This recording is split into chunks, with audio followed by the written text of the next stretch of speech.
Hello future advocates, welcome to our channel law वाली।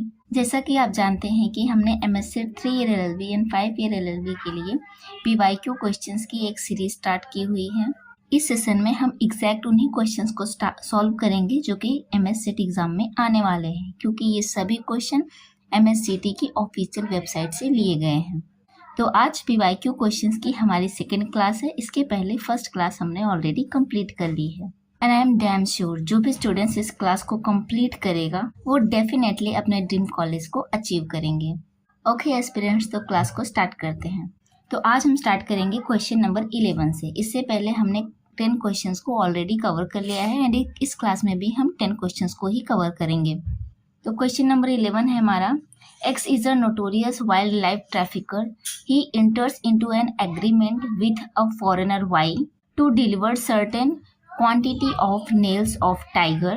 Though X managed to ship the consignment from India, it could not reach Y.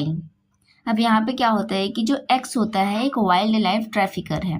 वो क्या करता है, Y से एक agreement करता है जो कि एक फॉरेनर है कि वो उसे टाइगर के नेल्स को सप्लाई करेगा। एक्स क्या करता है, शिप के थ्रू अपने नेल्स, टाइगर्स के नेल्स को वहाँ पे ट्रांसपोर्ट कर देता है, बट वो क्या होता है वहाँ तक वाई के पास तक पहुँचता ही नहीं है। अब यहाँ पे आपको बताना है कि ये किस टाइप का कॉन्ट्रैक्ट है इन दोनों के बीच। Which of the following statement gives the correct legal position of this contract, means इस टाइप का कॉन्ट्रैक्ट कैसा होता है। तो फर्स्ट है the contract is valid and hence enforceable, and B है the contract is valid subject to approval of the government of India, and C है the contract is void as it is forbidden by law, and D है the contract is voidable. तो इसमें सबसे पहले हमारे mind में यही आना चाहिए कि ट्रैफिकिंग करना, चाहे वो ह्यूमन की हो या एनिमल की हो, दोनों ही इंडिया में फॉरबिडन है। तो मस्ट भी ये कॉन्ट्रैक्ट वैलिड तो होगा ही नहीं, तो फर्स्ट एंड सेकेंड ऑप्शन को कट करेंगे। एंड यहाँ पे वॉइड एंड वॉइडेबल है। तो जैसा कि मैंने आपको बताया था कि वॉइडेबल सिर्फ 4 केसेस में होता है, coercion, undue influence, fraud and misrepresentation. तो ये चारों यहाँ पे हो नहीं सकती, सो यहाँ पे ऑप्शन सी ही करेक्ट होगा। The contract is void as it is forbidden by law. ये कॉन्ट्रैक्ट जो है वो इनिशियली ही वाइड है, सो राइट आंसर हमारा सी है। नेक्स्ट क्वेश्चन है, in legal terms what is undue influence, means undue influence क्या होता है। ए है a situation where one party unfairly pressures another into a contract by using their position of power, means कि कोई एक person अपनी position का use करके किसी को कॉन्ट्रैक्ट में इंटर करवाता है, क्या ये अंडू इन्फ्लुएंस है। बी है an agreement between 2 parties that is mutually beneficial and entered into freely, and C है a type of fraud involving intentional misrepresentation of facts to deceive another party, and D है a mistake made by both parties in understanding the contract terms leading to its invalidity. कि as we know that कि undue influence क्या होता है, इसमें 2 party होती है। एक पार्टी अच्छे पोजीशन पे होती है, सपोज कि एक पार्टी क्या है, डॉक्टर है, और एक पार्टी क्या है, पेशेंट है। तो जो पेशेंट होता है वो वही चीज करता है जो उसे डॉक्टर बोलेगा, क्योंकि उसको डॉक्टर के ऊपर भरोसा होता है, और डॉक्टर इस पोजीशन में होता है कि अगर वो चाहे तो पेशेंट को गलत दवाइयाँ लिख के उसको डिसीव भी कर सकता है।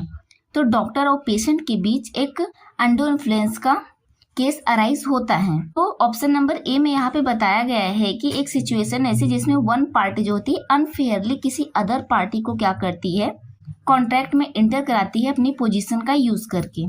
सो this is the our definition of undue influence. तो यहाँ पे हमारा राइट आंसर होगा option number A.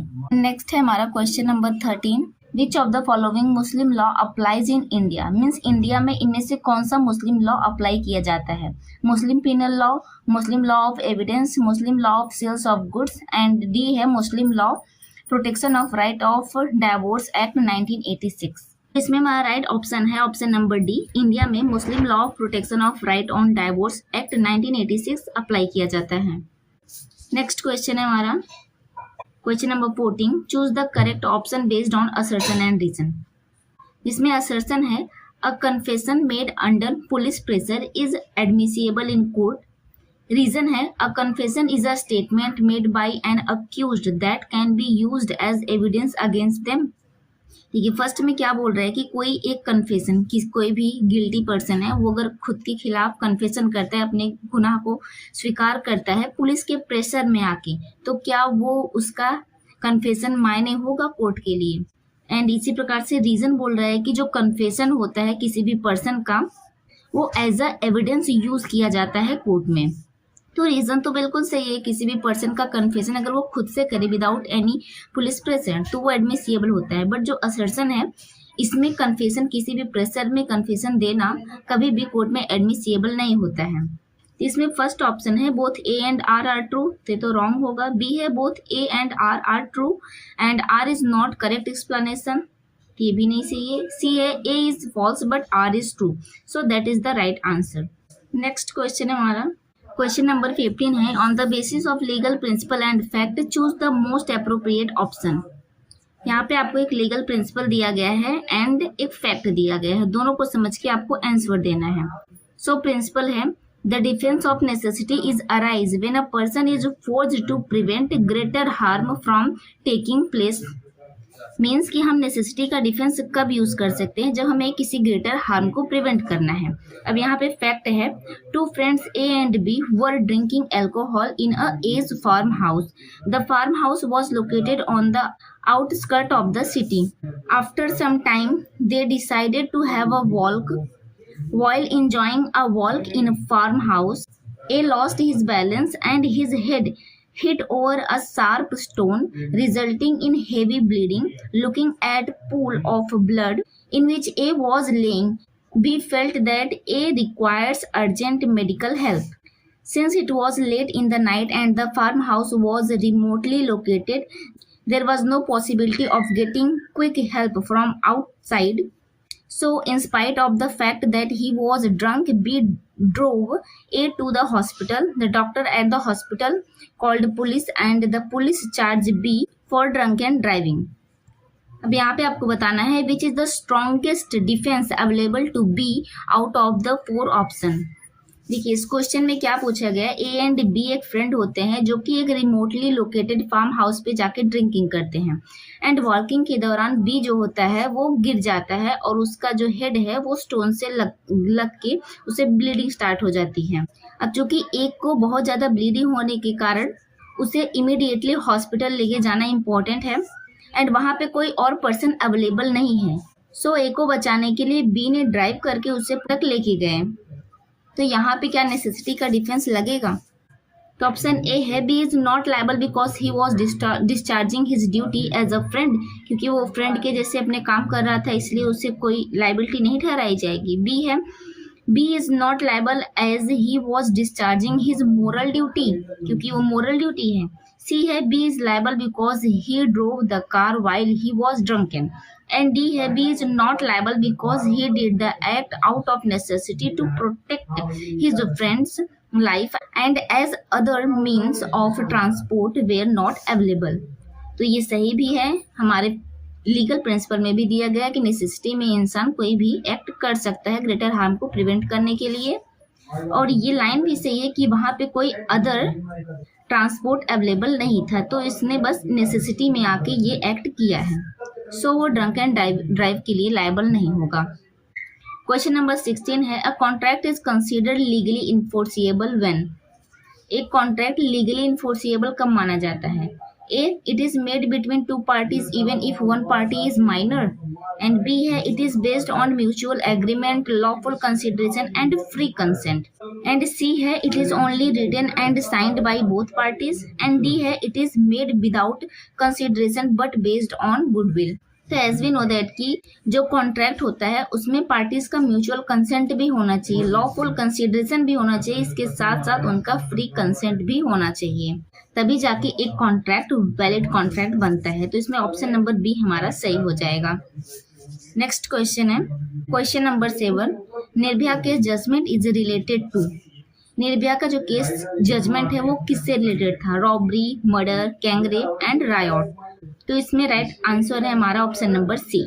Next question है क्वेश्चन नंबर 18 है what does bail means in legal terms. Means bail क्या होती है, ए है a fine imposed by the court as a punishment for a crime, and B है temporary released of an accused person waiting trial sometimes with conditions, and C है a permanent exemption from criminal charges, and D है a type of compensation paid to the victim of a crime। तो इन सब में सिर्फ B ही हो सकता है, क्योंकि बेल क्या होती है, किसी भी अक्यूज्ड को टेम्पोरेली रिलीज कर देना और जरूरत पड़ने पे उसे वापस बुलाया जा सके ताकि। सो ऑप्शन नंबर बी हमारा सही होगा। नेक्स्ट क्वेश्चन है question number 19। A finds a purse lying at a corner of a platform. He picked it up. On examining the contents of the purse, he finds some visiting cards and cash. He discards the visiting cards in the dustbin. Coincidentally, a police on duty spotted A, and he got suspicious as a complaint of lost purse was recently logged. The police arrest A for interrogation. इसमें क्या हो रहा है कि ए जो है एक purse को पाता है और उसके अंदर कुछ विजिटिंग कार्ड्स होते हैं एंड कैश होता है। वो क्या करता है, उसको विजिटिंग कार्ड एक वेस्ट जैसा दिखाई देता है तो वो उसको डस्टबिन में डाल देता है। एंड रिसेंटली पुलिस के पास एक कंप्लेन आई हुई थी कि पर्स खोने की, और उसे ए के ऊपर डाउट होता है। अब यहाँ पे पूछा जा रहा है कि what is the guilt of A का गिल्ट क्या है उसमें। A theft, B criminal misappropriation, C criminal breach of trust, and D no guilt. तो देखिए इसमें क्या है, ए सही नहीं होगा क्योंकि उसने पर्स की चोरी नहीं की, उसे पर्स गिरा हुआ मिला है। एंड सी है क्रिमिनल ब्रीच ऑफ ट्रस्ट, उसने किसी से कुछ प्रॉमिस नहीं किया था, ना ही किसी का ट्रस्ट तोड़ा है। एंड डी नो गिल्ट, क्या उसका कोई गिल्ट ही नहीं है, उससे पर्स मिल गया तो कुछ भी कर सकता है। सो ये सही नहीं है, तो इसमें राइट आंसर होगा B criminal misappropriation of property. देखिए क्रिमिनल मिसअप्रोप्रिएशन ऑफ प्रॉपर्टी तब लगता है जब आप किसी भी चीज को गिरा हुआ पाते हैं और आप उसे एज इट इज ना रखने के बजाय उसे यूज करने लगते हैं without searching a lawful owner of this object. So यहाँ पे राइट आंसर होगा हमारा बी। एंड लास्ट क्वेश्चन है, on the basis of legal principle and fact choose the most appropriate option. तो लीगल प्रिंसिपल है हमारा, while obtaining the consent of the promisee, keeping silence by the promiser when he has a duty to speak about the material fact amounts to consent obtained by fraud। यहाँ पे बोला गया है कि अगर आप किसी भी प्रॉमिसी का कंसेंट, कोई भी प्रॉमिसर लेता है साइलेंट में, मीन्स कि जबकि उसकी ड्यूटी टू स्पीक बनती है। लाइक मैं अगर कोई प्रॉमिसर हूँ, अपनी कोई चीज को सेल कर रही हूँ और सामने वाला खरीद रहा है, तो मैं जानते हुए भी अब कि मेरा जो प्रोडक्ट है वो खराब है, मैं तो आपको नहीं बताती हूँ, बस साइलेंट रखती हूँ, तो ये अमाउंट टू कंसेंट माना जाएगा तब जबकि उसकी ड्यूटी टू स्पीक होनी चाहिए। सो फैक्ट है A and B knew each other since many years. When B comes to knows that A has advertised his car for sale, he approves A during the agreement apart from deciding on the price of car.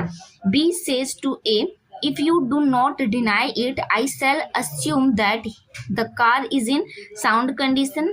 A knows that his car engine is having severe heating problem. However, he does not disclose this to B.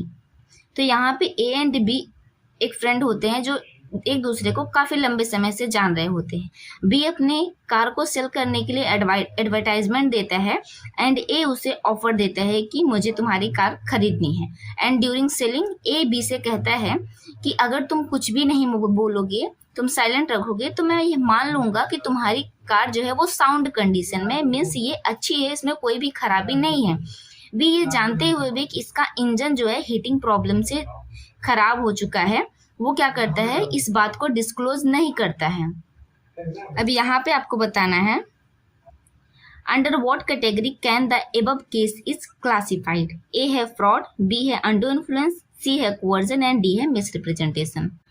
तो यहाँ पे अब देखिए be under influence नहीं लगेगा क्योंकि दोनों party same situation पे, कोई एक ग्रेटर पोजीशन पे नहीं है। कोवर्जन भी नहीं लगेगा क्योंकि बी ने ए को फोर्स नहीं किया है।